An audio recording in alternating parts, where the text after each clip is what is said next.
unidentified flying object. Researcher on a mission with Dr. J.N. Elias. We have an unidentified flying object.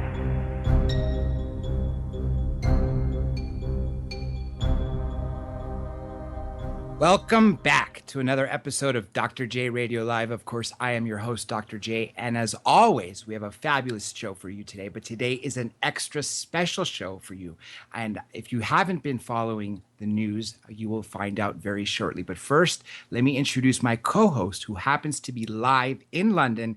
And it's 3 a.m. in London right now. Johnny Webb, it's nice to hear from you. Good evening, Dr. J. That's right. It's late here in the morning, but I understand you have a UFO that's been seen in England today, and you have some information on that. I'm actually glad you brought that up. That's right. I do have 3 pieces of UFO news for everybody. This came out of the Inquisitor.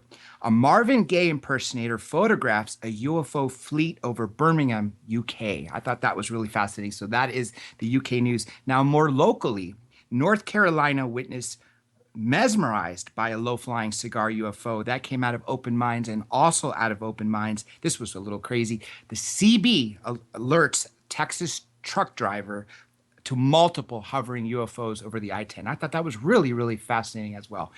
All the UFO news are submitted by you, the listeners. I do appreciate them. Keep them coming. As you know, all you have to do is go to the website.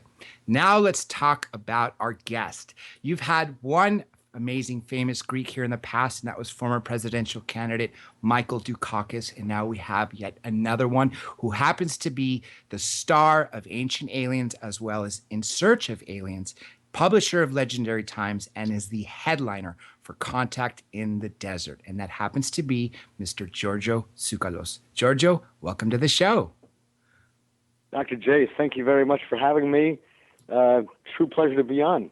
It's honestly a pleasure to have you on. We've been talking about this for quite some time. A lot of your colleagues have been on, and Ancient Aliens is something that's been interesting me from a very long time, from the moment I read the Bible. That was the first inclination I had that, wait a minute, does our God really need to fly in a chariot or use sounds to blow walls or anything along those lines? And that's what literally triggered my memory or my curiosity. So I want to ask you, how did you go down this path of, essentially being the star of Ancient Aliens and everything you've done leading up to today? What was your inspiration?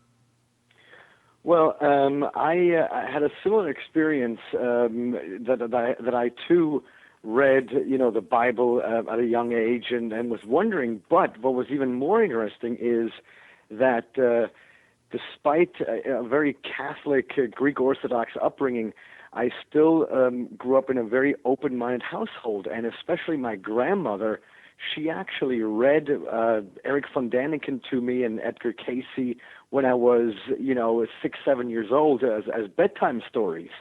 So these were, this was something that was dinner table conversation in our house. And as I grew older, in my teenage years, I picked up an Eric von Däniken book, and I was like, man, this is very interesting, because I hadn't read about it in a while. And so when I picked it up again as a teenager, I was hooked again right away. And, here we are. I don't have a degree in archaeology. I never claimed to have had a degree. I essentially, growing up, went to Eric von Däniken's lectures in Switzerland and in Germany.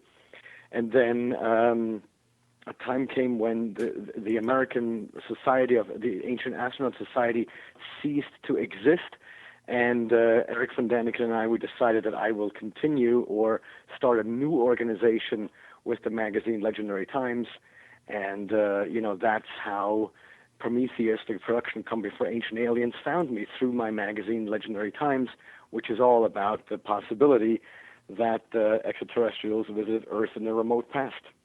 We usually don't take callers to hour 2, but we've already received one, and I'm going to go ahead and, rather than having him sit in the back, area code 337. Welcome to the show. What's your name? My name is April. April, do you have a question for Mr. Tsoukalos? Yes. I was actually curious because I've just recently started reading about it. But I was wondering if he had already found the connections, like the ancient Egyptian hieroglyphics, that actually the paintings, what they have wrote on the walls, matches our nervous system, the three primary colors, blue, red, and yellow, and it shows the neurons in our brain. It's a perfect pattern. It's better than Michelangelo in the 16th Chapel. Does he already know all that yet? No, I've not heard of this, and that's very interesting. I shall definitely check that out. Yeah, the three systems, the blue, the red, and the yellow or gold. I call them our three wires. And the Romans and the Egyptians, when they would, I guess, like their coronation, what it is your red and your blue wires, they connect because the three primary colors, when there are positive additives, it creates purple. And then you have the subtractive negatives, and that increases your mental stimulation, and you pump your brain at a higher frequency.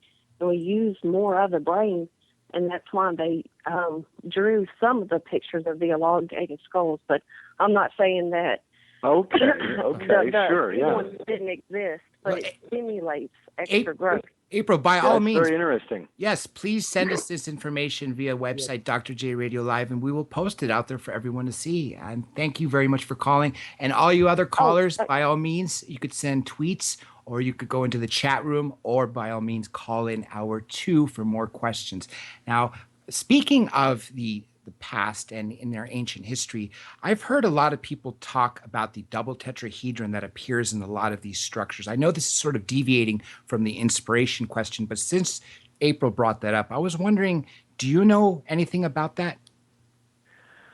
Well, what I find fascinating is that there are actually some artifacts that have been found in Ireland and in Scotland that are multifaceted structures, little stones that have been either dressed in that shape, and some have actually determined to be made of iron. So very interesting stuff. So I think that there is something to be said about geometric structures that have been found throughout history, and who knows what they signify. I mean, I always think that all of these structures, they should be deciphered by mathematicians. And so recently I spoke with an astrophysicist, and he's very much interested in not an astrophysicist, but a plasma physicist, and he's very interested in crop circles. And, to me, if somebody is all of a sudden interested in crop circles and trying to decipher those possibly mathematical messages, then I think it's fascinating to go down that route of trying to explore, are there any messages behind all of these different things? I'm actually really glad you brought up crop circles, because that relates to something that I'd been meaning to ask you, which is modern UFOs or modern extraterrestrial phenomenon. A lot of people believe that we have either not been visited, or others believe that there was an advanced race that lived here on Earth and died off. And then still others, such as Eric von Däniken, when we talked to him last, he said that there was an ancient culture here, extraterrestrials, flesh and blood extraterrestrials, but they left and they have yet to return. Do you think that they've always been here in the sense that they've always been visiting us, or have they left and returned recently, or what's your stance on that? Well, here's the thing. So I completely agree that we have been visited by extraterrestrials in the remote past. There's the stories of these gods, ancient astronauts, and when we talk about gods, or when I talk about gods, it should always be with a lowercase g. It has nothing to do with the spirit of creation or the almighty force of the universe or anything like that. It's just that our ancestors misunderstood flesh and blood beings as gods, as divine messengers, which they never were. So the idea basically is that the basic premise of the ancient astronaut theory is that at some point there's no question that in our history we can see that in our evolutionary history we can see that evolution happened because of the fossil record. So there's no question that evolution to some extent happened. But as all geneticists or many geneticists will agree, at some point something very bizarre happened that can't necessarily be explained away with coincidence alone. That right there is where the ancient astronaut theory suggests that a deliberate change in our genetic makeup took place, which means that we are, in a sense, even though we have, we have partly evolved on planet Earth, evolutionary speaking, but also we have extraterrestrial genes within us, so we already are hybrids. Now, if we are the product of such an extraterrestrial species, then I don't think that they would just abandon us in that sense. They would basically, as we can read in the ancient texts, they gave us the knowledge. I mean, they gave us knowledge. They gave us, so-called intelligence, to the basic tools with which to achieve what we've developed into who we are today. And so, I think that if somebody does that, then you don't necessarily abandon your creation or your quote-unquote offspring just like that. So I think that, yes, they might have disappeared. Let's say if there were 100 here or 1,000, then let's say 950 returned or left, but 50 remained, because I think that the reason why they were called the Watchers in the ancient past is deliberate. They're here to observe us. They're here to watch us. And so I think that we have been watched for thousands of years, and this continues to this day, and this has transformed into the modern day UFO phenomenon, because there is definitely something to be said that there's something there that we cannot explain. And whether we think that it's extraterrestrial or it's our modern technology or something like that, that's whatever. It's just a question mark. The ancient Indian text, I'm going to mess up the name if I say it, talks about an event which a lot of people describe as a nuclear bomb going off, where it was the equivalent of 10,000 suns shining that bright. People literally being, I don't want to say liquefied, but burned to death. Yep. What's the name of that text? I really don't want to mess it up. It begins with a B. Well, it's a part of the Mahabharata. It's the Drona Parva. Yes. It's an ancient Indian epic, and what it describes is, and all the ancient Indian epics, they read like modern day science fiction, because they speak of flying chariots that were able to fly through the sky with weapons and arrows of glowing fire that rained down upon the enemy and things like that. And so, there is a professor of linguistics, Professor Dilip Kanjilal. He wrote a book called the Ancient Weapons in Ancient India, and it's truly amazing. And yes, there's this portion, there's one passage that talks about this weapon being unleashed that was brighter than 10 or 100 suns that were up in the sky, and the elephants were so afraid they started to run and just leave everybody behind. And after this explosion, the entire land became very, very quiet. And afterwards, people started to lose their hair, and they started to lose their nails, and had boils on their arms and legs. Now, this is something that is a perfect description of radiation fallout. But this story is, very, very, very old. I mean, thousands of years old. And even if, because some have suggested that the basis for that story comes from dubious sources, that it might be channeled or something like that, which even the channeled information goes back 250 years, which is before what we knew about nuclear power. I have a written question here. I'm just going to read it directly, and hopefully it'll go in line. It says, what do you think of the idea that ISIS/ISIL are destroying ancient sites because the U.S. knows that soon the ancient sites/stargates are due to reopen soon, and they are going to cover it up as soon as possible to declare disclosure? I think that's complete hogwash. I mean, that's complete nonsense. I think ISIS, they are completely insane, and they are not operating under anybody's agenda. They're just completely insane, because nobody in their right mind would go and destroy, ancient cities like Palmyra, or as they did a few months ago, Nineveh. I mean, Nineveh, it's one of the earliest cities on planet Earth. My heart is still broken. And, this is something where they destroyed their own heritage. So, this is not anything that, in my opinion, is orchestrated. This is 100% barbaric, nothing else. I mean, it's because they're destroying their own heritage. It's not even, has nothing to do with Islam or not Islam, even though that's the argument that, these are the works of people from before Islam, because, those structures are, from 2000, 3000 BC, so crazy old. So I mean, we're not talking about people with that can be reasoned with. I mean, they're animals.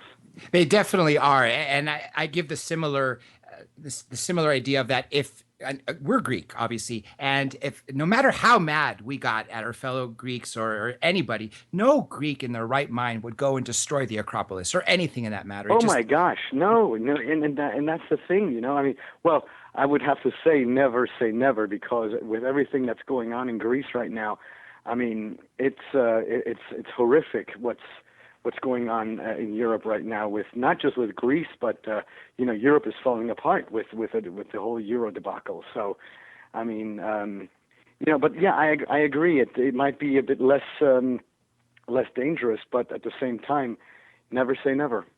That's true. We can't, because I've seen things that sounded strange in the past, sure enough, happened, and we can't Right. curse it in that term. Now, speaking of Greece, we both have Greek heritage. Obviously, you were born in Switzerland. I was born here, but first generation. All my life, I mean, before I learned to speak English, I've been fed with, happily, mythology, every single story over and over, just to make sure Yes. it's ingrained in my brain. And I've always, realized that they couldn't have just made this up. So whenever my father and mother and Papu and my aunt and uncle talked about mythology, in my mind, I was like, how could it be mythology? It's not myth. It seems to me that they're just describing things that they can, in words that they understand. Exactly something you said. Now, being part of Greek yourself, I'm sure you've taken a look at all the ancient Greek lore and all the Greek sites. What cities or what areas and structures of Greece stood out to you the most to have a link with the ancient alien phenomena? Well, that isn't necessarily a structure, but like you were saying, all of Greek mythology is 100% placed in ancient astronaut lore, because that's the thing that I find so fascinating when people talk about, the critics talk about, the ancient astronaut theory suggests that, people in Africa and South America, they were dumb, and so they had to have help from ETs to build their structures. Well, nobody said that, because guess what? Greece is in the heart of Europe. So the entire Greek pantheon of gods consists of extraterrestrial beings that over time were turned into gods. Or in fact, let me put it this way. If and when, let's say 1,000 years from now, or if we're good 500 years from now, we'll master a way with which to go from this planet to another planet.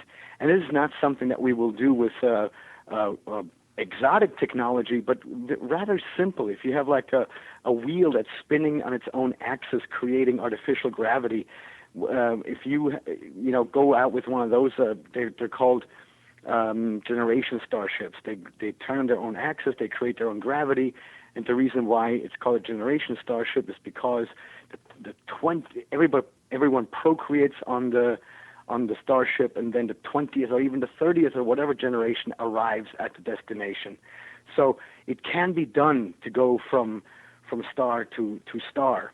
Now, once we arrive, and of course we'll not just roll the dice by going to a star or to a system, we'll go somewhere where we think there might be intelligent life. So once we determine that there is life, we'll go there and we'll see, okay, this life has potential to be, incredibly intelligent, but they're, technologically speaking, they're still primitive. So what will we do? Will we just stand back, or will we actually interfere with their evolution? And will we teach them a few things? And of course, the answer is we will teach them a few things. So how will we make contact with them? Of course, first we'll observe them. We'll not, because the prime directive is only in Star Trek. It's not a real thing. So ultimately, we will break the prime directive protocol, and we will make contact with them after observing them. How will we do this? We will descend from the sky. So what does that make us immediately? It'll make us gods. But all of us, the listeners, you and me, we know we are no gods. We're ordinary, quote-unquote, ordinary space travelers. And this is exactly what happened in our past.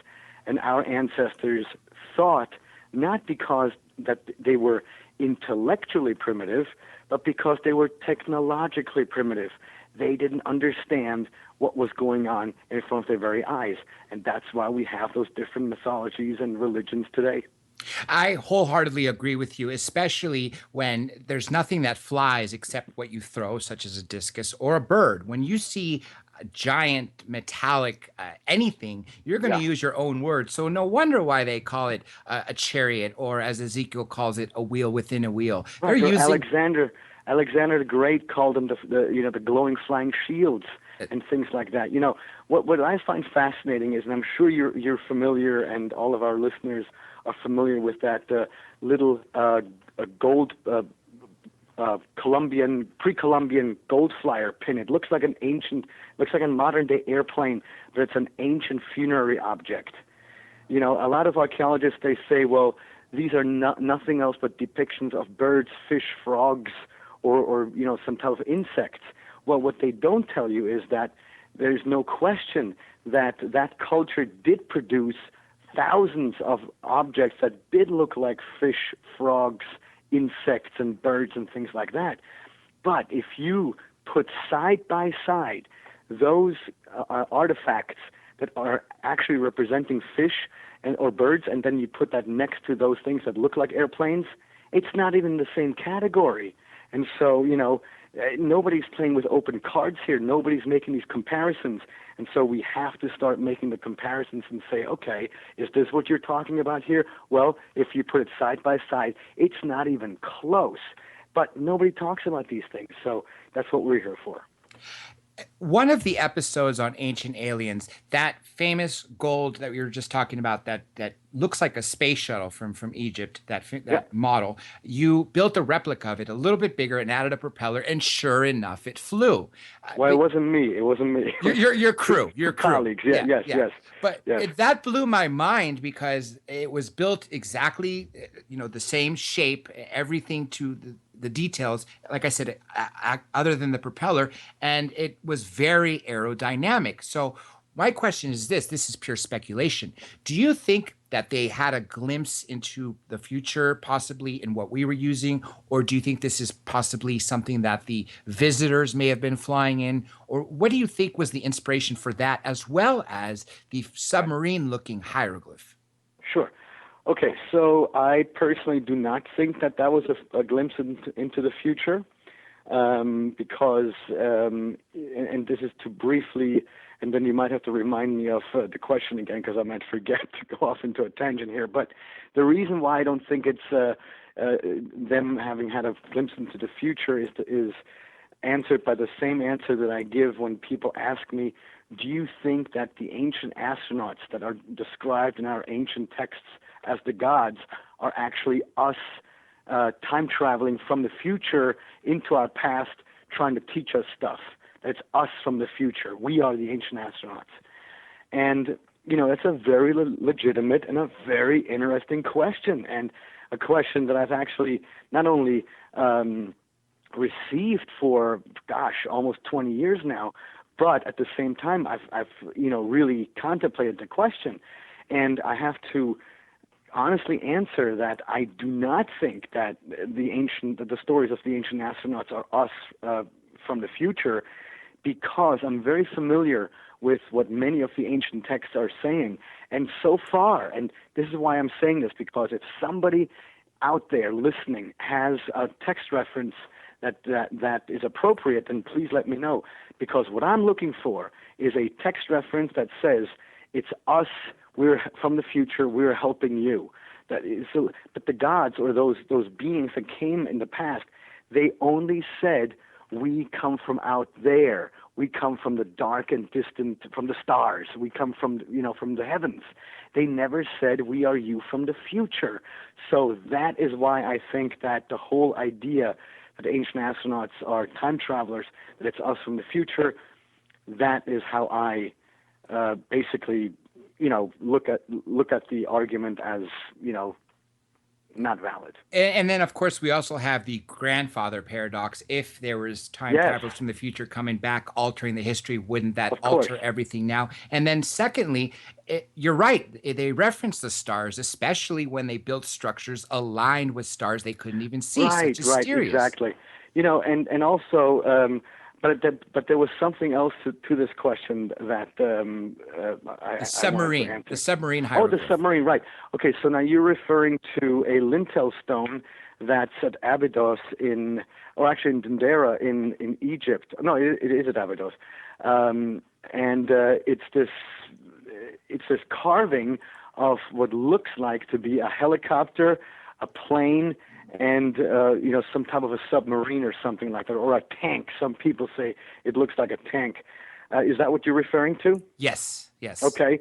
So in 2006, I actually published about this in Legendary Times, and to this day I get flack for it. And it's actually quite all right, because I think it's very important to point out these things. It turns out that we're actually not looking at a helicopter. We're not looking at a tank. We're not looking at a UFO or a submarine. But what actually happened is when the son of the pharaoh, it was Ramses and Seti, or Seti and Ramses, when his son came to power, he walked through all the different temples and structures that his father had created, and he saw some of the inscriptions and said, okay, here I'd like to have a change made, and there I'd like to have a change made. And so what happened was that his artisans then had to carve new hieroglyphics on top of old hieroglyphics, thus chipping away at other older hieroglyphics and making it look like a helicopter as a result, because they're superimposed images. In Egyptology, they call that and you can actually look this up on Google, it's called a palimpsest. A palimpsest is when two symbols are carved on top of each other, and they make it look, as a result, make it look like something completely else. So I'm sorry to disappoint everybody, but that's the truth. And I think it's fantastic to be able to say that is how it is, because if you eliminate one piece of the evidence from a theory, from an idea, that doesn't mean that the entire theory all of a sudden becomes null and void. On the contrary, I think it makes it even stronger. Agreed. Before I ask you my next question, I have another written question here from Peggy from Utah. It says here, has Giorgio seen a UFO? Yes, I have. In fact, up until about a year ago, I would have not answered this question the affirmative, because back in 2005, I went to a night vision thing with my friend, just to use his first name, Ross, in San Francisco. We were up to Sonoma to see Ed Grimsley. And it was one of those night vision things with, the night vision evenings with the night vision goggles. And what Ross and myself, Ed Grimsley, and three other guys saw that night was truly spectacular. I mean, really, straight up into the sky, and really bizarre stuff. I never thought that, night vision goggles are that significant, but they truly are. And this was in 2005. Now, fast forward to August of 2014. And this is in Joshua Tree, out in the desert here in California, on August 8th, or on the night of August 7th or August 8th. It was either Thursday night or Friday night. We were out in the desert, at Contact in the Desert, and Ed Grimsley was there with his RV, handing out his night vision goggles, same guy that Ross and I saw those weird things back in 2005. And he was handing out the glasses, and there were about 28 other people with us. So it wasn't just me and, 2 or 3 other people. There was a bunch of us. And as the night wound down and they started to collect the night vision goggles, a really tall kid all of a sudden points at the Big Dipper and he says, what are those 2 stars doing inside the Big Dipper? And of course, everybody looked towards the Big Dipper, and sure enough, there were 2 bright stars inside the Big Dipper. And Ed Grimsley starts to hand out the glasses again. We all have our eyes trained at this formation or at these stars, and the great thing was that you didn't need necessarily the night vision goggles. You could see it with the naked eye. And after about 10 minutes of observation, all of a sudden, those 2 stars that were inside the Big Dipper started to move up into the stars, equidistant from each other. I mean, without moving from one another, but moving up into the stars and just, disappearing. Now, I would not be telling you this in a straight line, of course, that too. I would not be telling you this if there weren't 28 other people that saw it with me. Were you there? I know you were at that conference. Were you there? Were you there that night? Joshua Tree 2 years ago and last year? You're talking about? No, last year. Yeah, absolutely. I was there. Yes, I was. I was absolutely. I know, but were you there at the night vision thing with Ed Grimsley? Yes, I was, which happened on the. I don't want to say where the tent city was, but the you know what I'm talking about. But behind not the outside amphitheater, but above where there was a ledge and there was the night vision. Yeah, exactly. Oh, yes. So you were there. You saw that? I was, and I was hoping I could catch it on camera, but I couldn't. Yeah, no. So and the next day, and at the panel. That was the first time that I had to say I saw a UFO, because the people that I was with, I mean, we were all very much sober, and it was insane. It was insane. And I'm glad you're able to talk about this now openly. And this brings me to the question I had before the written question came. Now, when there was the first of all, going back to History Channel, there was the UFO Hunter series, which didn't do very well, was shut down. Then they had these one-offs, British Roswell, China Roswell, then Majestic 12, and then they labeled it as the series UFO Files, which still continue to do well, but there aren't new ones. Ancient Aliens, there was a one-off, as you recall, obviously, because you've been a part of all of them, that had the famous debunkers in there. Michael Shermer talking about the Baghdad Battery. When you talked about it, when the series talked about it, he was like, well, so what? It has 4 volts of electricity, so what? But yet, when this turned into a series, there were, I believe, 6 parts for season 1, and then there's been, I think, over 100 plus episodes to date. Yes. You don't have any more debunkers, which shows to me that the acceptance from everybody out there watching has drastically increased. And in order to have so many seasons, people are still watching, which shows 2 things. One, the debunkers are sort of laying off, and the networks aren't putting them on as much because they were probably doing more harm than good. And 2, far more people are open to this idea than they were 10, 20, 30, 40 plus years ago. Would you agree?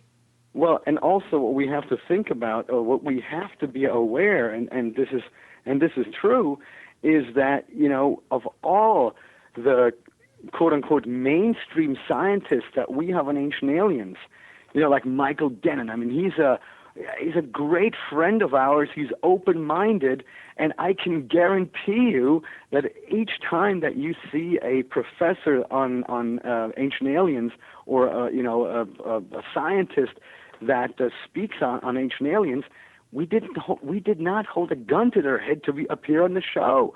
They're all doing this voluntarily, you know.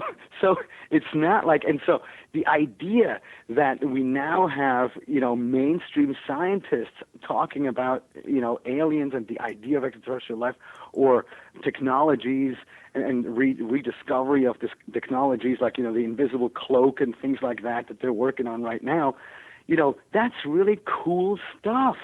And I think that, you know, in the 60s, the biggest taboo topic that scientists and especially astrophysicists were able to talk about was whether or not we're alone in the universe. And there were more people or more scientists actually questioning whether or not we're alone, as in, no, there's no way there's somebody else out there. We're the only ones. Today, this is in the 1960s, today you'd be very hard-pressed to find any scientist to say, or astrophysicist to say, that we are alone in the universe. It's a given that we're not alone. But the big taboo topic today, even though everybody is pussyfooting around it, is, all right, I guess we know that we're not alone, but, you know, I guess they could have never come here. Well, why? Because we can't travel from star to star currently. That means that a society or a civilization that's, let's say, only 5,000 years older than us, that they can't do it either. I mean, that's the height of human arrogance, as Michio Kaku would say. You know, that to suggest that because we can't do it, somebody else can't do it either. I never understood that type of thinking. Exactly. The world is flat, right? It has to be flat. People fly? No way. Someone flying to the moon and stepping on it? Science fiction. Right? There is a Facebook page dedicated to the flat Earth theories. There are people to this day believing that we live on a flat Earth. I just read about this yesterday. It's insane. It's insane. That is truly insane, because when you have new data, you have to rewrite what you already know. And that's why people call it theory as opposed to a fact. That's all it is a theory. You use the best available information to you and you create an idea of what led to it. When it becomes fact, then obviously it's fact. So a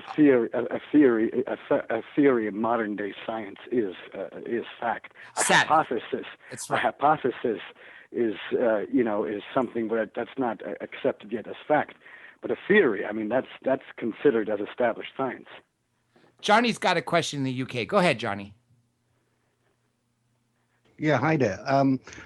Egypt's head of antiquities, Dr. Azar Hawis, recently got upset with author Graham Hancock on his theories and refused to listen and debate with him about Göbekli Tepe.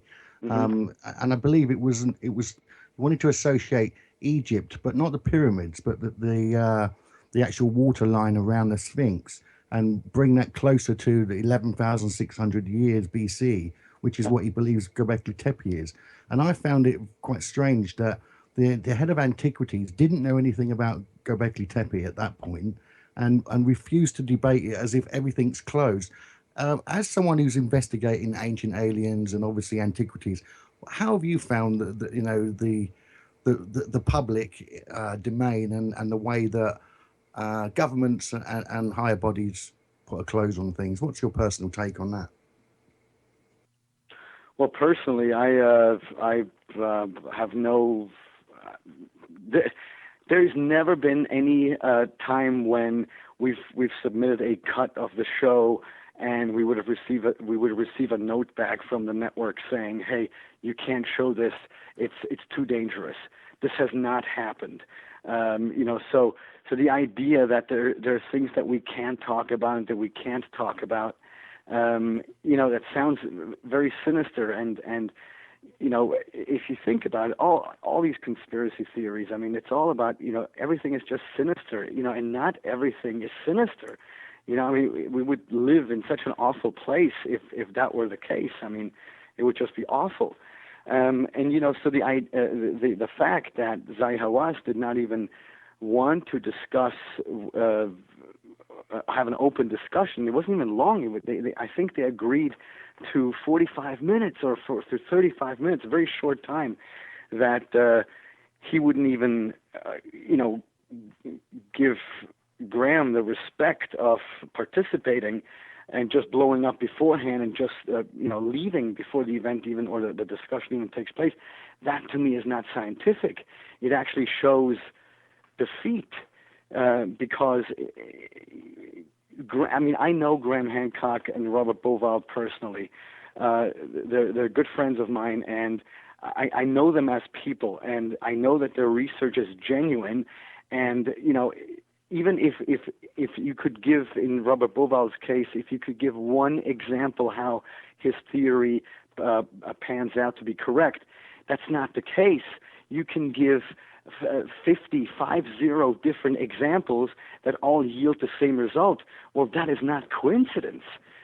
So if you want, or not you, but if anybody wants to subscribe that 50 examples or 50 calculations all yield the same result, that is coincidence, well, there's nothing we can do. There's nothing we can do, man. It's over.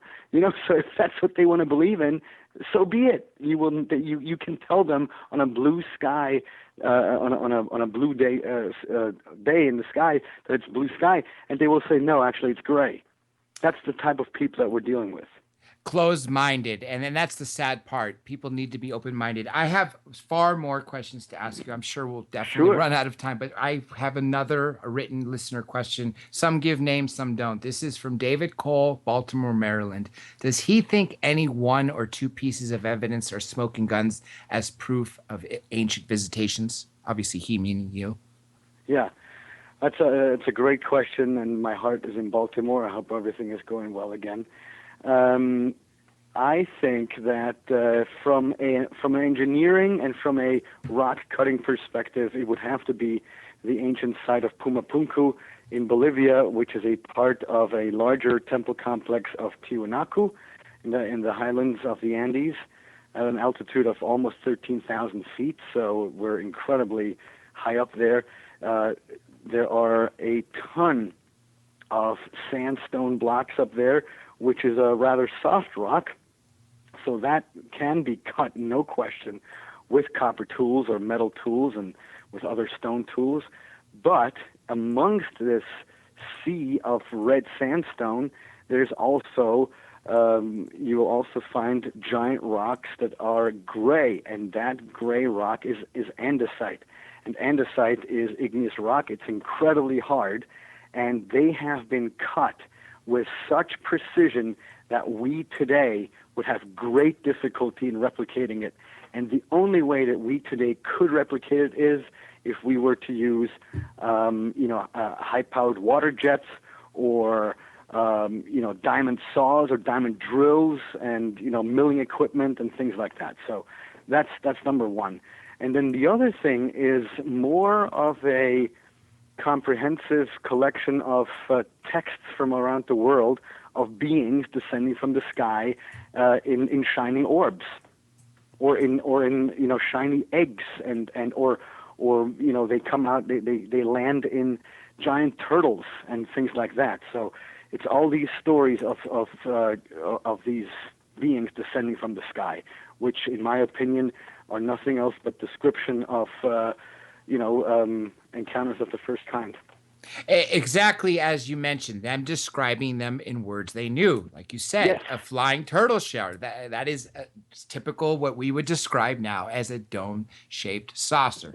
Now, I'm going to go back to something we touched on that I think is a very important topic, since it was really overlooked, as Johnny from London talked about, by the director of the ancient structures, or the I forget the classics department. Regardless, the Dr. Hawass, yes, him, yes. The Göbekli Tepe. Göbekli Tepe, which is in Turkey, yes. Yes, the significance of that, because it is far older than what we previously thought to be the first civilization, the Sumerian civilization. What are your thoughts about that when you first heard about it? Well, it will not be the last ruin that will be older than what our textbooks or our school books are writing or are teaching us.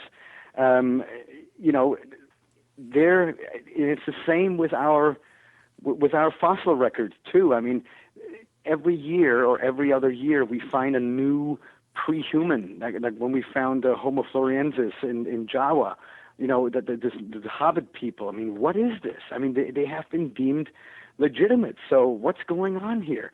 So, the idea that Göbekli Tepe is 15,000 years old, well, I've got news for you. There are people that have determined that Pumapunku or Tiwanaku may be 28,000 years old.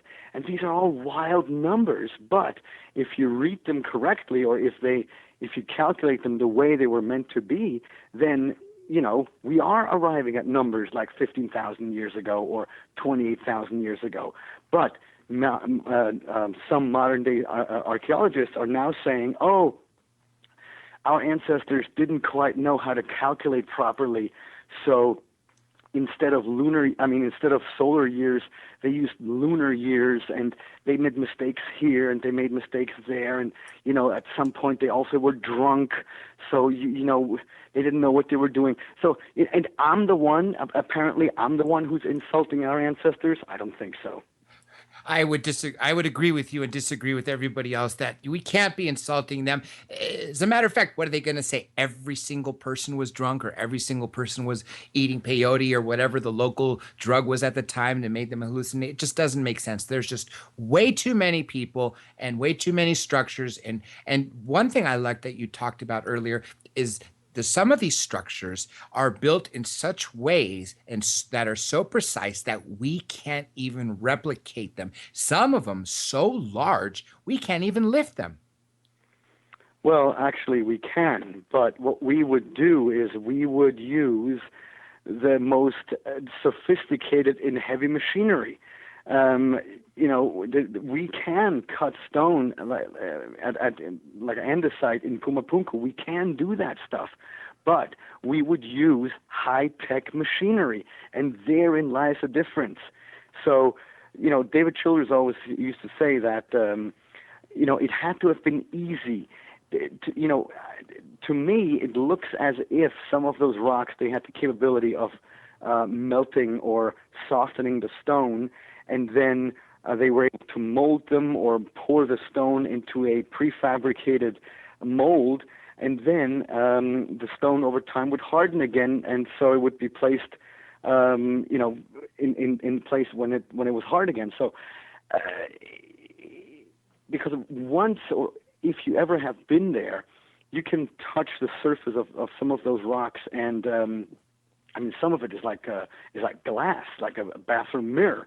So the precision is unbelievable. I mean, there's this one rock with a groove that's equidistant. It's perfect. That goes down.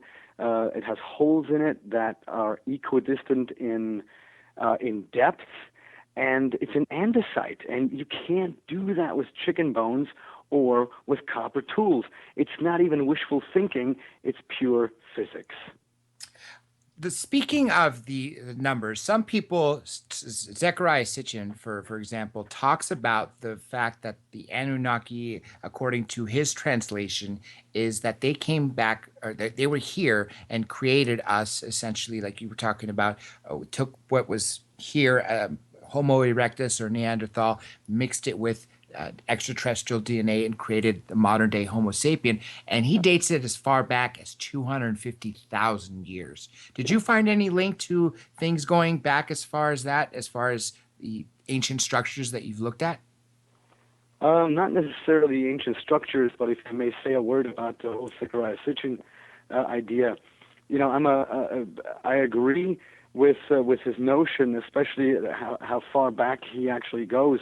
But I disagree with his idea that we were created as slaves, or that somehow we are still slaves to this day.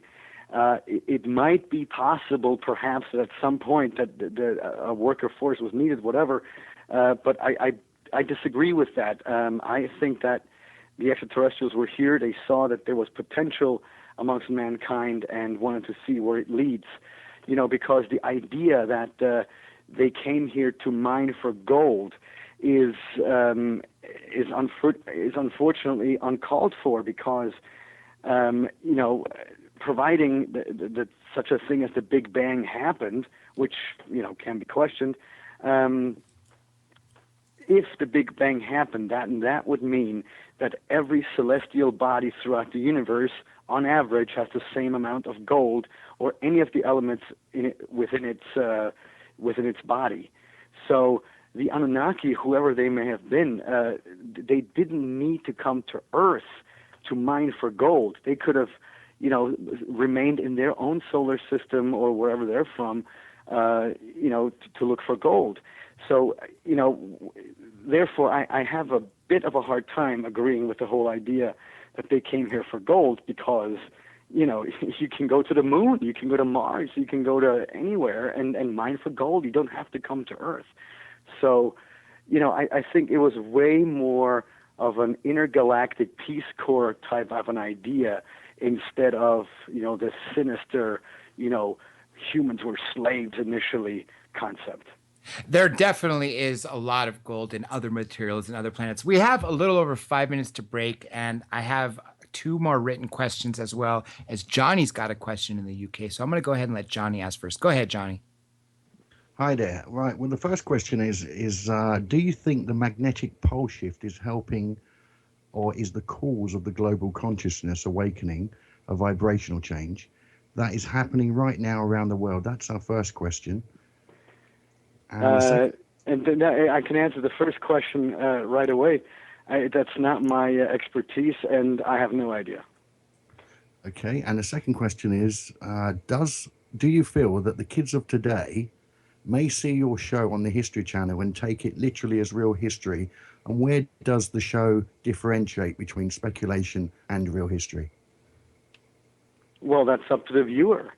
And I think that my biggest vindication will be when one day I will hear that a young kid watching Ancient Aliens decided to become an archaeologist or an anthropologist or becomes anyone specializing in any of the archaeological different subjects, and says, well, I became this because as a kid or as a teenager I watched Ancient Aliens. Because guess what? There are archaeologists watching Ancient Aliens. There are archaeologists and anthropologists even appearing on Ancient Aliens. So I think there totally is a paradigm shift going on at the moment. And, to me, I find it absolutely flabbergasting that any archaeologist or even astrophysicist would be opposed to the idea of exploring the ancient astronaut theory, because if anything, it can only contribute to their topic of study and not take away from it. A couple weeks ago, Jason Martell talked about cycles. I believe he said 12,600 year cycles. Can you tell us where the numbers came from?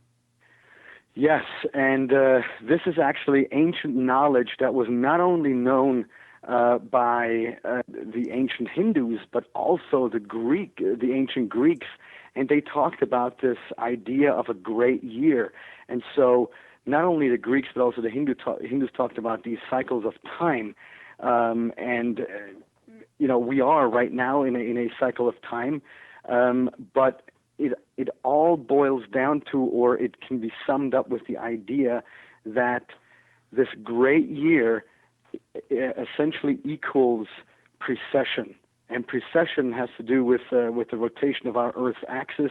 There's a bit of a wobble in there, and for it to reset, it takes about 28,000 years. And this is something that the Hindus knew. This is something that the ancient Greeks knew, but also the Maya. So this was ancient knowledge that seems to have been lost, but it's now being rediscovered with researchers and scientists. I mean, the great year thing is something that Walter Cruttenden is talking about in his book. I think it's called The Great Year, if I'm not mistaken. Yes. Clearly, the Earth goes through changes all the time.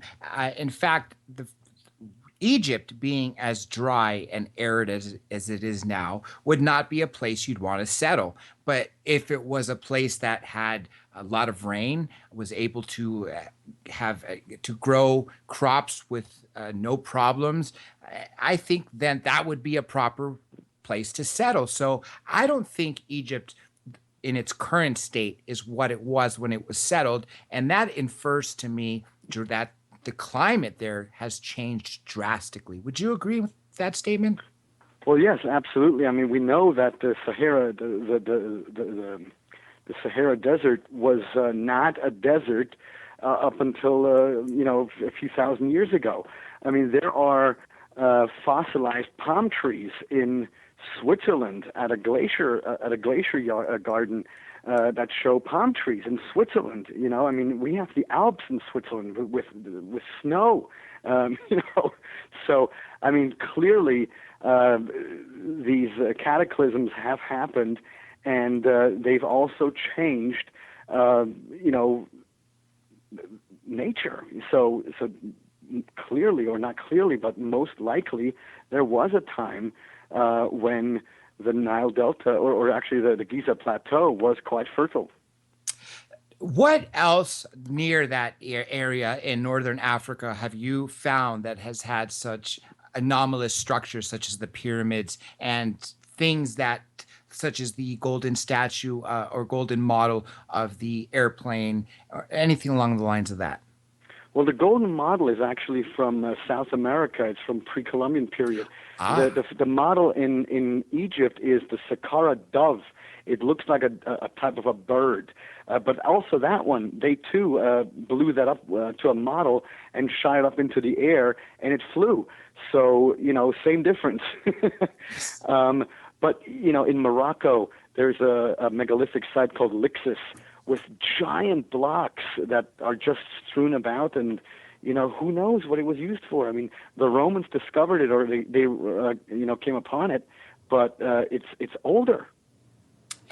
It absolutely is. I think the fact that a lot of the mainstream archaeologists are limiting our society to what they can find, trace it back to, and keeping such a closed mind is really a disservice to all of us. And it takes people such as yourself to really put your research out there. And thankfully, History Channel was grateful to, thankfully, to all of us, everybody out there who watches it, taking on a show like that when there was controversy regarding the subject. Thankfully, there's so many more people that believe in it. Actually, we are getting ready to take a quick break. So when we return, I have so many more questions to ask, and I'm afraid to ask one now because I know it'll carry over. So if everybody stays tuned, we'll be right back in 3 short minutes. Much more with Giorgio Tsoukalos.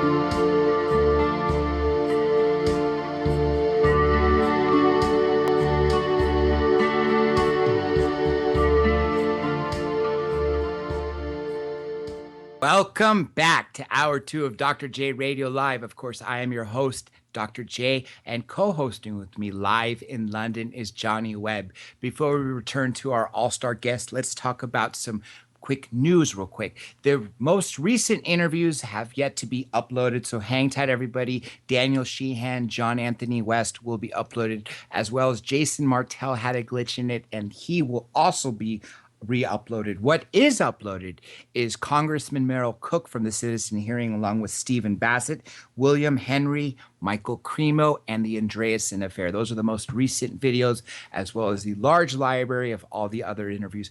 And like I said, all 200 plus interviews will be uploaded to this new channel. All you have to remember is Dr. J Radio Live, DRJ Radio Live. That is the name of the website, drjradiolive.com, and every social media account from Facebook, Twitter, Instagram, Flickr, Tumblr, Google+, you name it. That's all you need to remember. And the winners, 22, 23, and 24, I announced them this past Tuesday. I was supposed to save some for today, but I wanted to give everybody notice. That way they have a chance to get accommodations. You can find all the information of where to stay at contactinthedesert.com. And if you want to see if you're one of the winners and if you haven't seen the email, all you have to do is go to my website again, drjradiolive.com, and click on the Contact in the Desert winners. Again, that event is happening California in Joshua Tree near Palm Springs, near 29 Palms. This is Friday, May 28th to Sunday, May 31st, with some special intensive workshops Monday, June 1st. Over 40 speakers. This is labeled as LA Weekly as the Global UFO Conference, with, of course, today's guest being the headliner, all-star speaker, and that happens to be, as we said, and as you've been hearing, Mr. Giorgio Tsoukalos. Giorgio, it's been a pleasure this past hour. And before I pick up on our questions, I wanted to ask you two things. First, if you could tell people a little bit about what you're going to be doing at Contact in the Desert. And then secondly, where can people find you? Where can they find Legendary Times, and what's in your future for you? Site for Contact in the Desert is contactinthedesert.com. And I'll be giving a workshop, a 3-hour lecture, and then I'll also be appearing on a couple of panels. And there will be a dinner or a lunch, I think, with George Noory that I'll be participating in, and something that we've organized as well with Eric. And, contactinthedesert.com, I think, is the website. You can go check it out for tickets. I think there's still some available. And then personally, I'm at legendarytimesbooks.com or on my Twitter page, which is at Tsoukalos, and on my Facebook, Giorgio Tsoukalos fans. But, I'm just looking forward to this conference because, it's always great to meet everyone in person. And you do have a lot of fans. A lot of people have been hyped up when we announced you coming to the show. And of course, when Contact in the Desert first announced their speakers, everybody was excited to know that you were back on the lineup. Now, speaking of the future, is it nine seasons so far of Ancient Aliens? Is it been? Actually, we are airing, or the last episodes of season 7 have aired. And we are currently in production of season 8, which will air sometime in the fall of this year. And in season 8, that's when we will reach 100 episodes. Is the reason I got 9 stuck in my head, is the season going to go on for a 9th season? Because for some reason I heard 9 seasons of Ancient Aliens. I don't know if that was 2 more to come or... No, we're not even in season 8 yet. It's because... people are getting confused because what's happened is that sometimes due to scheduling reasons, seasons are pulled apart instead of being shown, every week a new episode. So maybe they show 4 episodes and then four repeats and then 4 episodes again. So, we just aired the last episode of season 7. I mean, that's I'm giving you the production schedule. There's no mystique in this. Gotcha. And I know a lot of people that have been on this show, and so many more Linda Moulton Howe, I know, is coming into town to film some. So everybody, you are in for one more hell of a season, because every season has done nothing but great things. And in fact, I love it how it is expanded to include current topics. I remember there was an episode on Civil War and so many other different things. Now I'm going to go back to the Ancient Aliens. One of the things that really struck me the most when I was a child was looking at the pyramids. First, you see the pyramids of Giza. Everybody, I think at their earliest memories, will see photographs of the Great Pyramids of Giza, and they're just ingrained in their mind.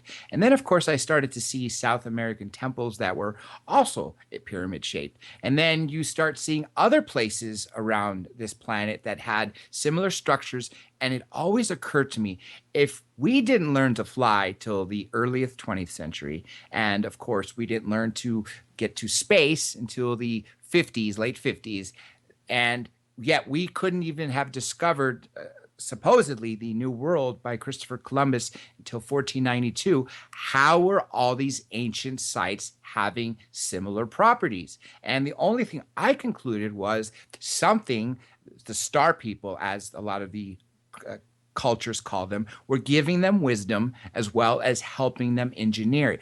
Was that your, when you went to visit all these different sites, what similarities did you catch on the same way I caught on with these pyramids? Yeah, no, I completely agree with you, and it's and you know, therein lies the question. You have to ask yourself either, and mind you, both scenarios are quite possible. You know, but we have to explore them from the view of modern day archaeologists, and that is either all of our, you know, our prehistoric civilizations were all in closer contact than we ever gave them credit for, because that is something that modern day archaeology says did not happen. You know, when Thor Heyerdahl proposed that the settlement of the South Pacific, that it all happened from Peru, because you can find a construction masonry style on Easter Island that is identical to the masonry style in Cusco in Peru. Well, you know, what is that? You know, we're not talking about a little bit of a similarity. No, we're talking identical, which is a 1-to-1 copy of the masonry style. You know, so either our ancestors did circumnavigate the globe way earlier than we gave them credit for, or the only other remaining solution is that they were visited by the same teachers, that all these different cultures were visited by someone, and these people didn't come on boats, they came from the sky. You know, because that's another thing that we have to talk about, that they make a clear difference between when the Spanish showed up and when those other beings showed up, because the other beings, they descended from the sky in flying shields and in plumed serpents, you know, flying snakes and stuff like this. And when the Spaniards arrived, then they actually described, they were, you know, people in ships. So, you know, the powers of observation of our ancestors, it was impeccable. They knew what they were seeing, and they knew what they wrote down or what they put in their oral traditions. There was a picture I saw of a wall in Peru that really blew my mind. It had 4 layers, each representing a different civilization, the top being the most modern, the one below that being the Spanish when they conquered it. The below that was the Incan. And of course, you see how poorly constructed it was. Below that, it is so perfect that you couldn't even fit a human hair. And that really blew my mind. Do you know which structure I'm talking about, where it has the 4 layers of the wall in Peru? Sure, absolutely. It's called Sacsayhuaman, and it's a gigantic fortification, and that is actually not the only example, because Sacsayhuaman is right outside of Cusco. Even if you go inside of Cusco, the Inca walls, well, they're actually a misnomer. Those giant megalithic walls are actually all pre-Inca. The Inca themselves say, or they told the chroniclers, that when the Inca stumbled upon the scene, all this stuff was already there. So even in mainstream archaeological circles, experts, Inca experts to this day are actually debating, or they don't know, they can't give a clear answer who the pre-Inca were, because most of the structures that we today considered Inca are in fact pre-Inca. And one way of identifying pre-Inca structures is if they are megalithic in size, meaning, you know, blocks of stone that are, multiple tons heavy and up to, 50, 60, 100 tons. At an altitude in Tiwanaku's case of 13,000 feet, how was the stuff transported? Oh, wooden rollers. Really? Wooden rollers at an altitude of 13,000 feet? We are above the natural tree line.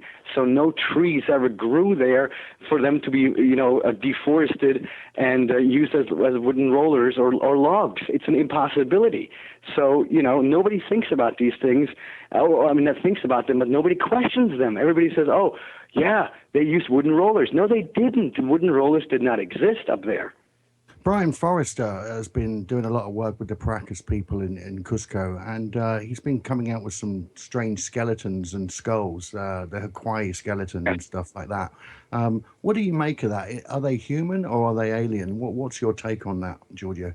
Look, there is absolutely, and that's a great question, there's absolutely no question in my mind that many of those elongated skulls are the result of artificial head binding with wooden boards by the parents upon birth of the infant, of the child, in order to imitate or mimic the gods with the elongated skulls to show or to praise whoever it was they worship, but they worshiped someone.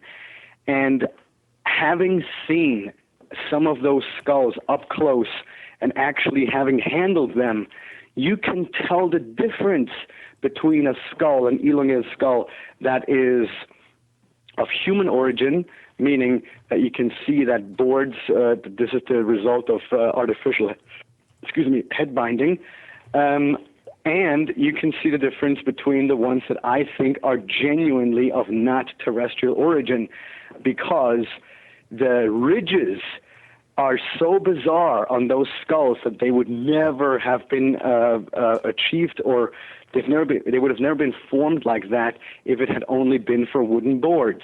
And the children's skulls, they're 3-4-year-old children, and they've got fully formed teeth like an adult, and in some cases, I believe that there's even double rows of teeth. Can you go on a bit about that? I have not had the opportunity to look at the teeth, but that's very interesting. I've never heard of double row teeth except for stories with giants. But what's also fascinating is that that some of the sutures that we have in our skull, on our brain skull, or our brain box, those sutures do not exist on some of the elongated skulls that I think are not of human origin. And the fact is that bona fide, or normal scientists or doctors are not all over that stuff like a swarm of flies trying to test this stuff. This should be our number one concern, to have these things tested, and it's not being done. I got a listener question. I want to go back and ask you about the skulls after this. Forgive me, listener, if I mess up this name. Ed, either Varian or Varian from North Dakota, says, any theories as to why no contemporary contacts of open and significant magnitude? Well, personally, I think it's because I think the great majority of the planet would freak out. Because while today we would not drop down on our knees and start worshiping people in craft, at least I hope that will not be the case. That will not be the case, by the way. But if they were to, show up and show themselves to us like what we see in the movies, then, that's akin to having an intruder in your house.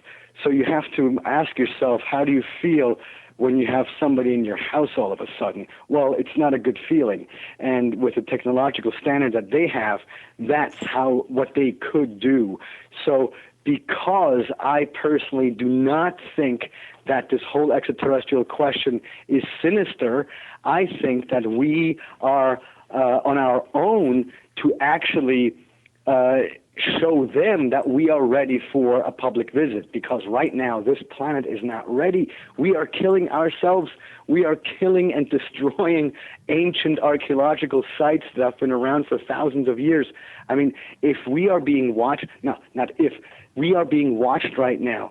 It is as if they're observing a giant anthill, and an anthill is more organized than we are, to be honest. Yes, yes, it is. And you're absolutely right. We are definitely in a state of chaos. We have a caller, so I guess I'm going to have to yield on my question. Area code 717, welcome to the show. What's your name?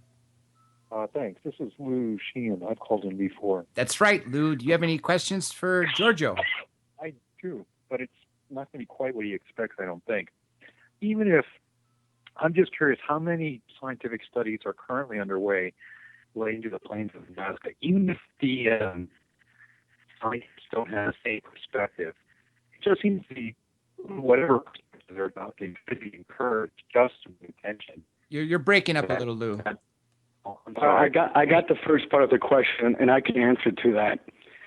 So in 2006, 2007, the Eric von Daniken Foundation actually was able to commission archaeologists from the University of Dresden, Germany, to conduct some research on the ground at the plain of Nazca that would explore the questions that we were interested in, and not necessarily, whether or not there are any bones to be excavated and things like that. But what we were interested in is to find out what's with the consistency of the ground, the electric current, because there's a median electric current in the ground, and what we found all throughout the planet with the magnetic field and the Earth's energy, what we found out is that at the beginning and at the end of some of these lines at Nazca, especially the ones that are wide bands that look like runways, and by the way, they never were runways, ever. No, Eric, myself, nor some of my colleagues in the ancient astronaut theory have never proposed that the lines at Nazca were runways. It's ridiculous. It's sand. Any craft would sink in.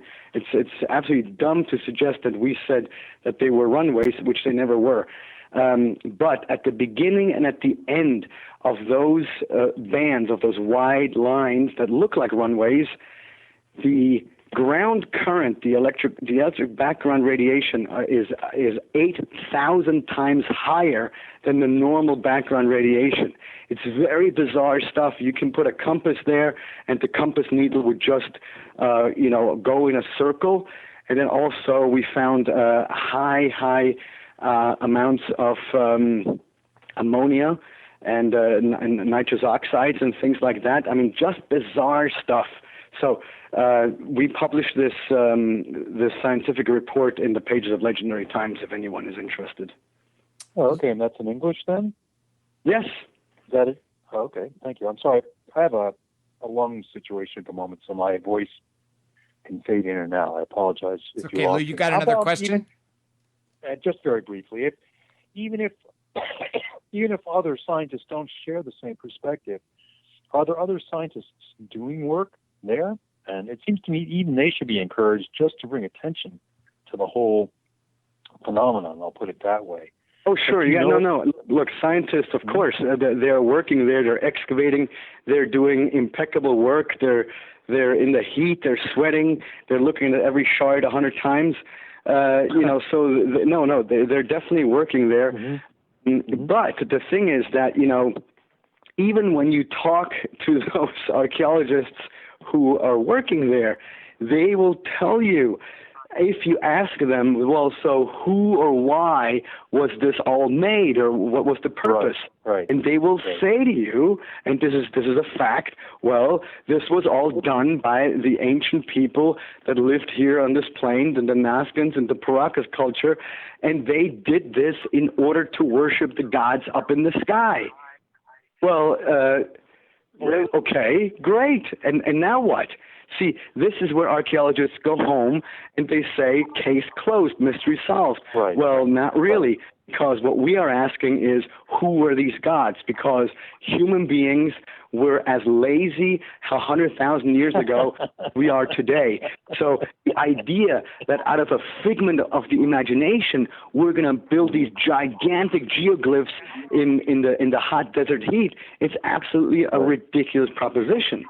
Lou, thank you And for why- calling. why- And everybody out Sure. there calling, Thank you very much. please do us a favor and mute your radio before you call in and wait till your area code's called. Area code 6865. Welcome to the show. What's your name? My name is Nathan House. Oh, do you have any questions for Giorgio? Yes, he was talking about the Nazca lines as far as the magnetic field, how they run along the lines of the Earth. How would this tie in as far as to like what Tesla was tapping into and where he get his information from? Well, that's a very great observation and question. Tesla essentially proposed, and he was able to prove it, that the Earth gives off electricity, and that was his whole idea, and that was in fact his invention that somehow, in quotation marks, got lost. And that is that electricity not only is available through the Earth, all around the planet, but it actually emanates or could emanate if by installing those different towers that he called Tesla towers, in order to harness the electricity out of thin air. Basically, he invented or proposed that electricity can exist wirelessly like we know the internet today. And if you think about that we could have electricity for free because, let's face it, the Earth is a giant power plant. There's a reason why all of his papers disappeared after he died. Well, that was because of Westinghouse, correct? They tried to destroy it because they wanted to harness the energy themselves for money, correct? Well, yeah, then now we're entering into what could have been and what did happen and so on and so forth. All I'm saying is that Tesla invented free electricity for everyone. How it happened or why it happened, that's not my area of expertise. Now, do you think that came from kind of what they were tapping into as far as Nazca and the pyramids as well, where they were trying to interconnect together? Possibly, sure. Look, in one episode of Ancient Aliens, in one of the earlier seasons, we actually proposed that the obelisks in Egypt are energy conductors and things like that. So I would not put it past anyone to suggest that somehow all these things or sites are connected, and if ultimately connected in the right way, maybe they can be powered up. Who knows? This all sounds like science fiction, but we live in an infinite universe, so that means there is infinite possibility. I appreciate you taking the time for me. I was just curious that, these things run through me quite a bit, and I try to connect the dots. I watch you and I watch Childress, and as far as Eric Von Vanaken, of course. But I appreciate taking the time to answer some of these questions for me. Well, thanks very much for calling, and I appreciate you being a fan. More proof that you are truly inspiring so many. And again, this is why I'm proud of you as a Greek, as you are doing us Greeks very, very much proud. Here's an international question. This comes from, I'm going to try to read it properly, Peter from Cambodia. Has he ever investigated or ever seen the ancient 7-step pyramid in Cambodia called Ko Ker? And has he ever linked it to any other ancient race? I'm not familiar with that particular 7-step pyramid, but I am familiar with Angkor Wat in Cambodia. In fact, it's on my short list of my travel plans. I would love to go to Cambodia, and so when I'm there checking out Angkor Wat, I'll definitely go and check out that 7-step pyramid as well. No question. Angkor Wat is truly amazing, really. And it's also, once again, aligned with the stars as well. Now, I'm going to go back to what you were saying something earlier when you were talking about the giant heads. I wholeheartedly agree with you that so many parents were binding the skulls of their children to to essentially imitate and to thank the gods, as you said, lowercase g, because they are not the creator. They were what we perceived as gods, but yet they were imitating something real. And Akhenaten, a lot of people speculate that he had a giant skull, not from binding, but because he was an actual extraterrestrial. What do you think about that? Well, not just his head, but also his body. If you look at the representations of Akhenaten, whether it is in carvings or whether it is in a statue or on papyrus or a painting, not only does he have a very weird head with an elongated head, but it's also kind of wide. He has these bizarre cheekbones, these kind of duck-faced lips, and then he has these very bizarre elongated limbs and a pot belly and very thin arms. So, and what's even more bizarre is the fact, and even Egyptologists propose this, that when Akhenaten came to power, he was the first pharaoh to institute first ruler to institute that his artists had to carve and create everything according to what it looked like in real life. Because if you look at all the other Egyptian carvings and statues of pharaohs and workers and just human beings in general, they're all of exceptional physical prowess. I mean, they're all V-shaped. They're all in they all have abs and they're all in tremendous shape. Well, all of a sudden, in the same sort of vicinity, you have statues and renderings of Akhenaten, and he looks like a complete. He looks completely alien compared to all the other ones. Sunken in chest and a large abdomen, of course. Right, and so the Egyptologists are saying that he was the first and last ruler to institute this rule. Well, he claims to have had contact with the sun disk of Ra, with the winged sun disk. Well, what the heck was that? Was it really a disk made of fire with wing? No, it was some type of a craft. And so who knows? And so the idea then is that not only was Akhenaten depicted the way he looked, but because that's what he looked like, he was most certainly not 100% human, but he was hybrid or he was 100% of extraterrestrial origin. Johnny's got a question from London. Go ahead, Johnny. Sorry, I'm going to have to cancel that question. Okay, no problem.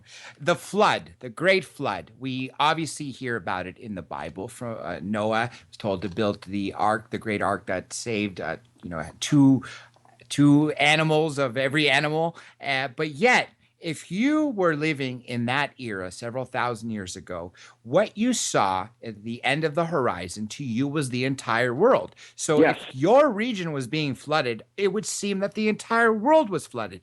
But at the same time, we see this flood story appear in multiple texts. Do you think it's the same flood in the same region that was just interpreted in multiple areas, or was there a flood in multiple areas, different times? Well, this is all an incredibly open topic, and I mean, you've literally opened up the floodgates right now. So. It is such a loaded question, such a complicated question because, Graham Hancock's next book, it's going to come out pretty soon. It's going to be called Magicians of the Gods.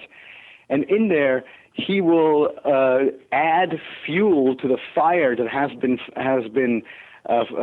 flaming for a very long time now, but it's been a very low flame. It's been a very easy, low, quiet discussion, but the discussion has been that there seems to be evidence that around 10,800 years ago, the Earth was exposed to a giant meteor shower, and millions of people vanished, and millions of people died.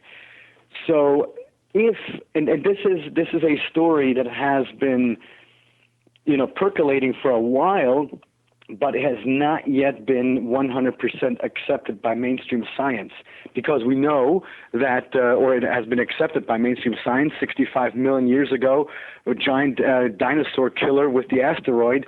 But the idea is that 10,800 years ago, or 10,800 BC, Earth was exposed to a giant meteor shower with horrific results, and many people died, and that translated into the worldwide flood stories, which all happen to point towards that period of time in our human history. That's what's so fascinating, because, if you go to Pumapunku, which is at an altitude of 12,800 feet, well, the evidence that we have, the way that the stones are laying in the dirt, the way they have been submerged in the soil, leads 100% into the direction that place at one point has been flooded. So we now have two opposite corners of the world. We have South America, and we've got the Near and Far East with flood stories. And all of a sudden you have to wonder, did that stuff really happen worldwide? Some cataclysmic effect or event like a meteor shower, or was it just locally? And I think that now we have to start to shift our thinking, because that also goes back to the destruction of perhaps of Göbekli Tepe. Yes, and you're absolutely right how it opens up the floodgates, because there are so many questions involving that topic. Here's just a couple of them. For one of them, was it natural as part of Earth's cycle, or was it intentionally done by the extraterrestrials to kill off a certain race? That's one of the questions. And then the other theory that I've heard is not about the cause, but some people, I believe it was John Anthony West, talked about there being water erosion on the Sphinx and so many other things. And those are just two of those topics, let alone underwater structures. For instance, off the coast of Japan, I hear there's some pyramids that are now underwater, which obviously at the time, if they were built, they couldn't have built underwater. They couldn't have been built underwater to begin with. Which of those three do you want to tackle all at once? Well, let's start with the third one, with the underwater monument in Yonaguni in Japan. It's right off of the island of Okinawa. It's this underwater structure that looks as if platforms have been cut out of the bedrock, because clearly it's a natural formation.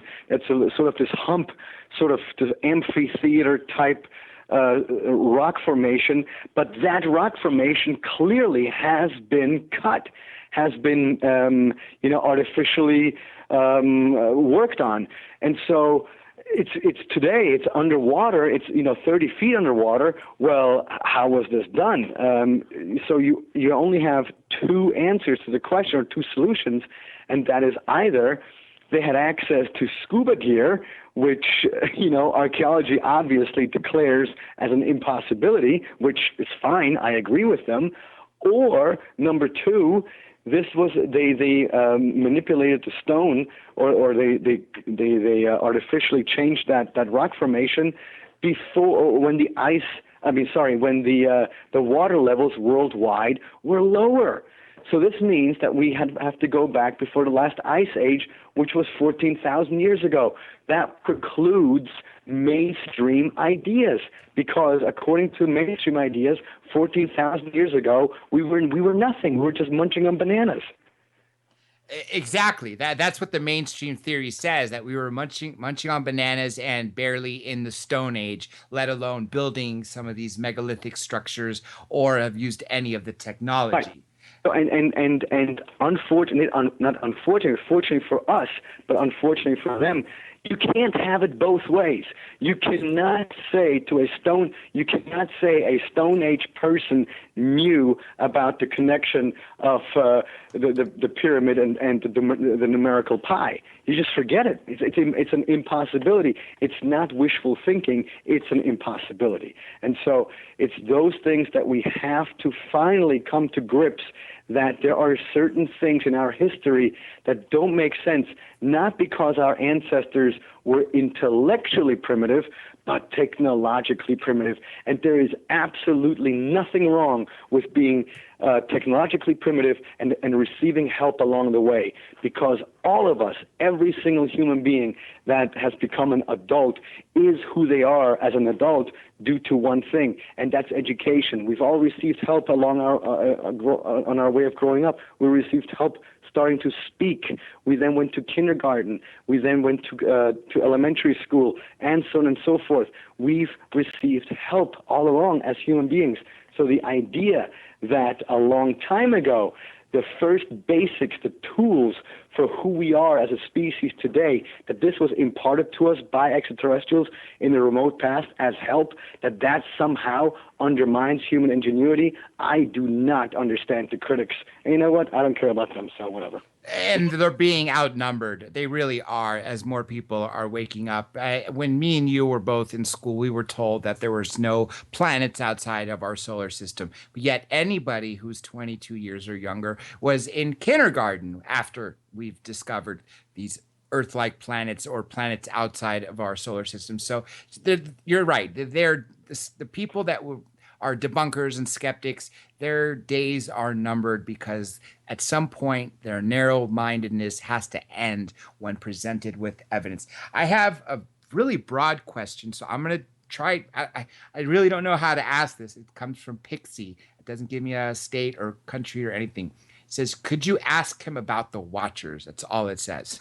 I don't know if you know what that means, or we could bypass it if you don't, but I said I would. No, but I actually alluded to them or referred to them earlier when I said that, whoever it was that on and off visited us and observed us, because they're observing us, that's why they're called the Watchers. And I don't think that in any way, shape, or form has changed to this day, because if, and this is my opinion, if we are the offspring of a direct genetic targeted mutation of our genes that was directed and performed by humanoid or human-like extraterrestrials, and we are sort of, we were, quote-unquote, created in their image, as some of the ancient texts are saying, then, I think that that this whole idea of the Watchers has remained with us to this day, because if we are, their children, so to speak, then I don't think that we were completely abandoned throughout the last 5,000 years. I don't think that they were here 5,000 years ago and then they disappeared and boom, they were back in 1947 with Roswell. I don't think that is the case. I think that we have been on a watch list for the past, at least 100 to 200,000 years, because who knows what was up with our human ancestors? How far did they make it? What happened to them? I mean, we now know as a scientific fact that some of our human ancestors and Homo sapiens, we all lived together. So why did we survive? What made us so special? Because our brain certainly wasn't the biggest. It changed over time. The volume actually tripled. So what was going on? So it's all a giant question mark. I'm really glad you mentioned that, because a lot of the mainstream archaeologists and anthropologists say that Homo sapiens evolved from Homo erectus and Neanderthal. But yes, as you allured to, there was a period of time where we, Homo sapiens, were living side by side on the same continent of Africa with Neanderthal. Well, and not just in Africa, also in Europe.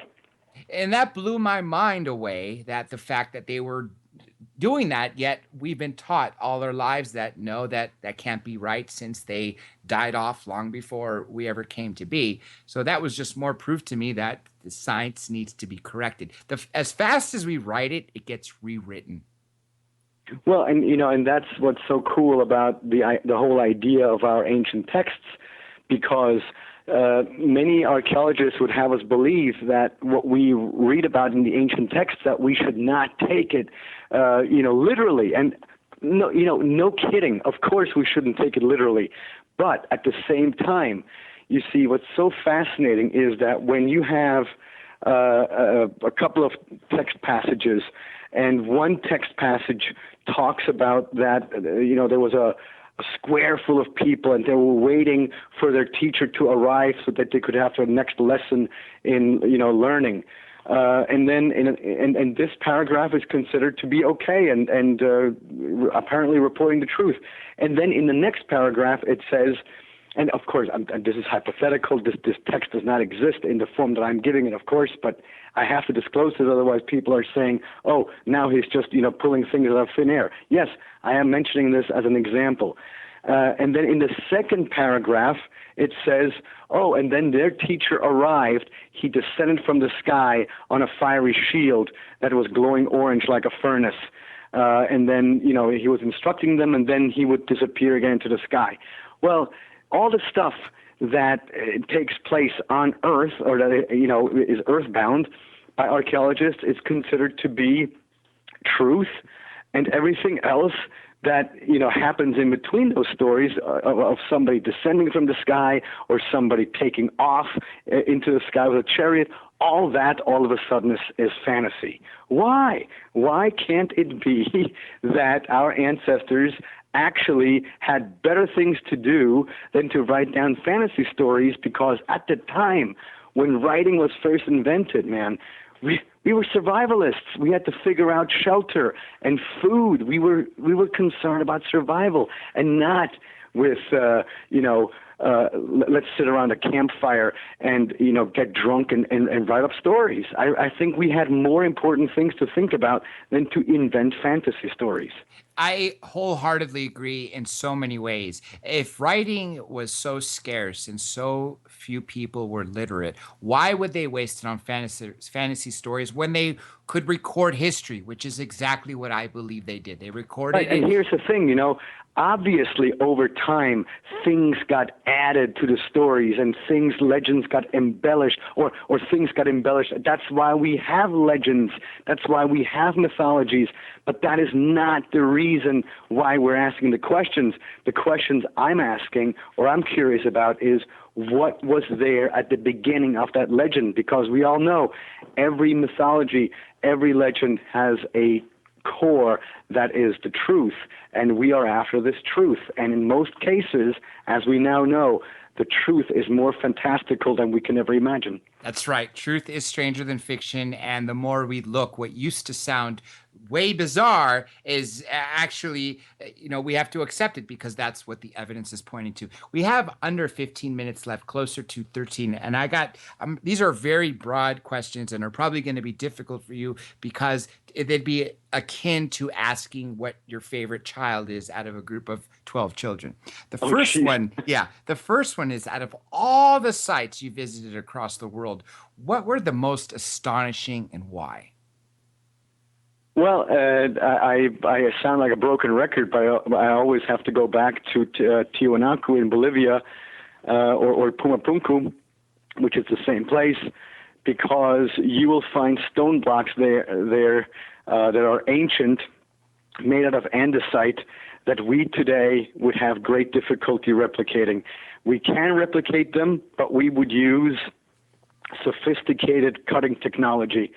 And I have no idea how people 5,000 years ago, or even, let's say, if we believe Wikipedia, even if Wikipedia is true, how they did this, let's say, 1,000 years ago. Even 1,000 years ago, you cannot cut andesite, which is an igneous rock, with a copper or a stone tool. Can't do it, period. Here's another written question before I ask the other broad, hard, difficult question.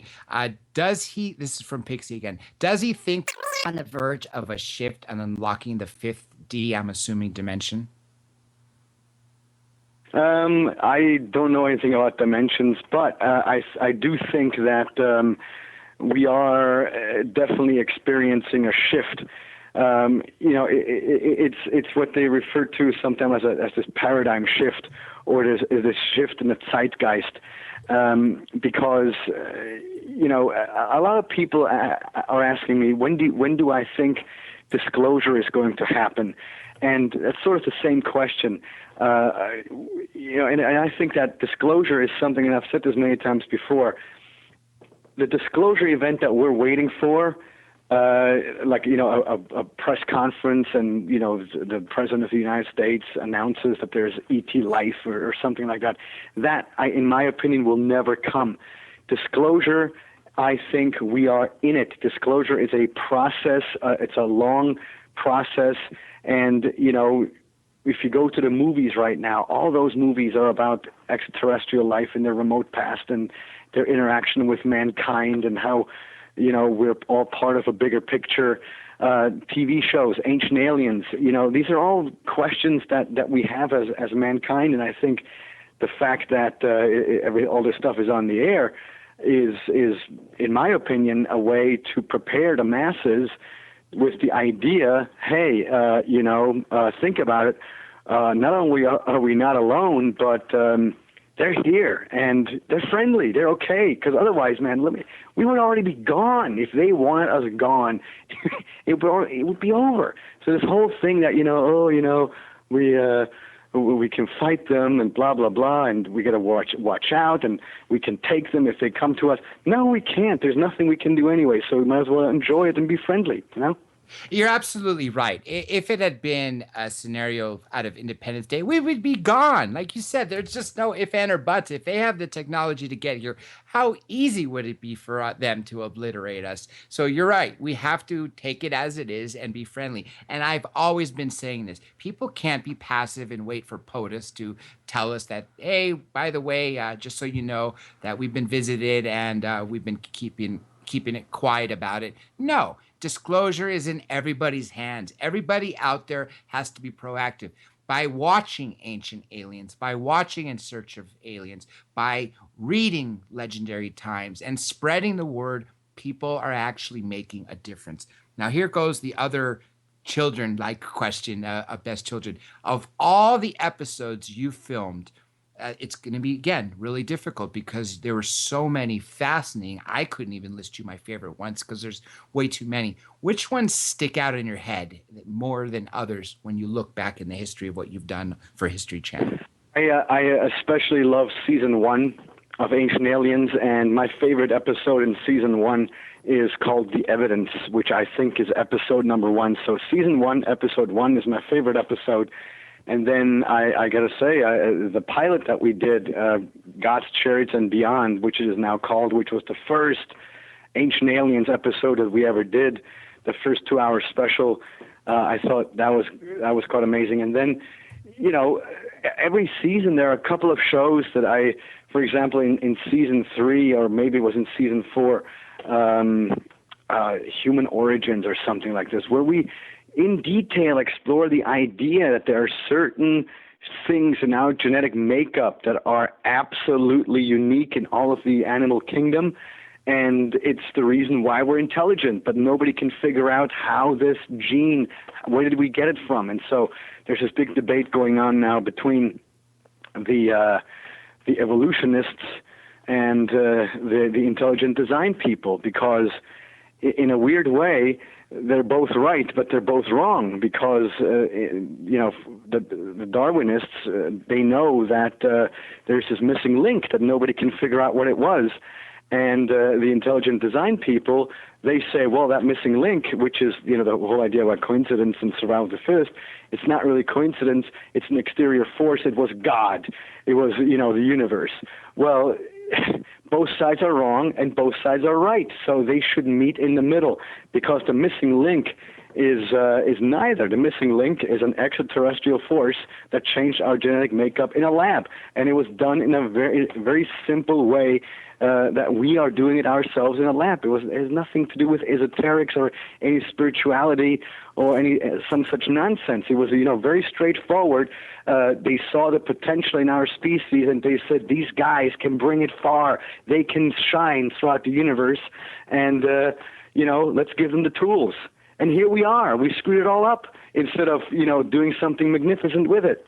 I'm glad you mentioned the fact that we screwed it up. And I always look back at the example of the Manhattan Project. We figured out a way how to split the atom and cause an atomic detonation or detonate an atomic bomb. And what's the first thing we do? Rather than building a power plant or finding a good fuse for it, we figure out a way to obliterate an entire city. And we did two of them, in fact. Not to mention all the other countless tests we've done, like Bikini Atoll, where we literally made it uninhabitable. But you're right. We definitely screwed it up. And it was just science. It wasn't esoteric or spiritual. It's exactly what we're currently doing now. I've actually heard that they've regenerated and cloned some Neanderthal organs. I think it's just a matter of time before we go one step further and are able to create other things. We got a little over 5 minutes left, so I'm going to get a couple more in for you. And then, of course, I want to ask you whatever you want to tell the people out there.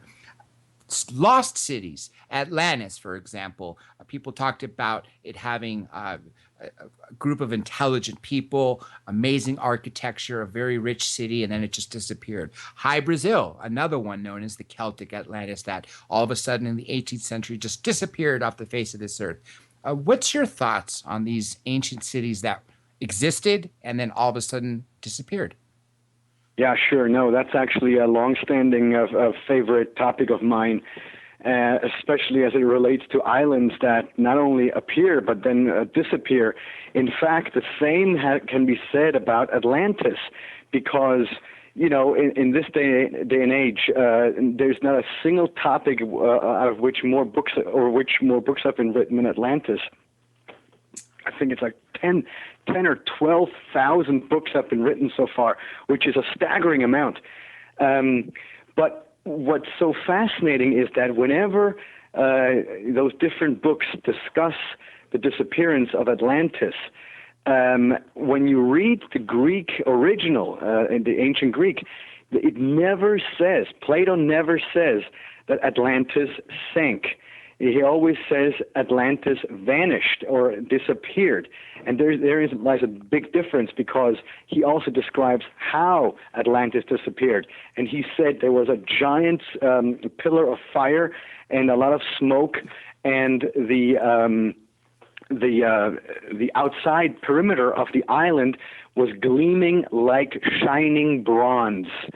Now, if you describe that and then you have something that disappears in a pillar or a cloud of smoke, well, did that island or whatever it was actually sink, or did it actually perhaps take off? So the reason I'm saying this is because in ancient Greek mythology, there's a story of the Asteria. Asteria, as you know, Dr. J, means stars. But the Asteria in the mythology, the section I'm referring to, are even more amazing. They would land, or they would shoot from the sky into the sea, but they wouldn't sink. They would turn themselves into navigable islands, and they had the power of the gods, so to speak, to drive all around the Greek islands, and then at the end of their missions or whatever, they would then disappear back into the sky. So are we talking about craft here? And I think the answer is yes. I'm glad you mentioned that, because that's exactly what comes to my mind. Instead of being a giant island or anything along the lines of that, because you're right, he does not say it sunk. It vanished. And to me, you took the words right out of my mind, that I thought it was a giant craft. And I think the same thing with High Brazil, because had it sunk, and yet we knew about it, why haven't we been able to find it on the bottom of the ocean, even though millions and millions of dollars have been spent scouring the oceans to find it, everywhere from people believing it near the Bahamas to near Greece, all over the place. Here's one more written question, and then we're coming down. Just to add, and just just to add to this one, and this is exactly right what you're saying, because with today's radar technology, with Google Earth and everything, we've already mapped the bottom of our oceans. There are all these weird anomalies that we found, but not a single one of these anomalies merits the explanation that this is where Atlantis, or for that matter, Lemuria or Mu or any of those enchanted places, those long-lost islands, that they have been there at some point and then sank. The geological evidence is not there. So what remains? It had to have been something else. Exactly. And one thing you mentioned earlier, that POTUS, I don't think POTUS is going to disclose anything, that it's up to everybody. I've always thought that instead of the military having things, that everything might be in private corporations. Briefly, do you think that's possibly the case with regards to actual alien relics? I'm not sure about alien relics, but what I definitely am sure about is that I welcome the privatization of space exploration, because I think while the government can help us in, with the facilities and with, because you need the giant launch pads and things like that, I think it should be a collaboration between NASA and private companies, and I think that's the direction we're headed in. And I think the future is very bright at the moment with manned exploration. And I think that, this is also what sets us apart from the animal kingdom. We are the only animal species out there that is curious to trying to figure out, what's beyond the stars. I mean, what other animal does that? And that's what makes us so special. Exactly. Giorgio Tsoukalos, it has been an honor to have you on the show. Please stick around afterwards real quick to briefly thank you off air. But I wanted to ask you in 20 seconds or less, if you have one message for everybody out there listening, what would you have to say to everybody? Just be nice to each other. There's too much, the underbelly of society is being shown right now on social media.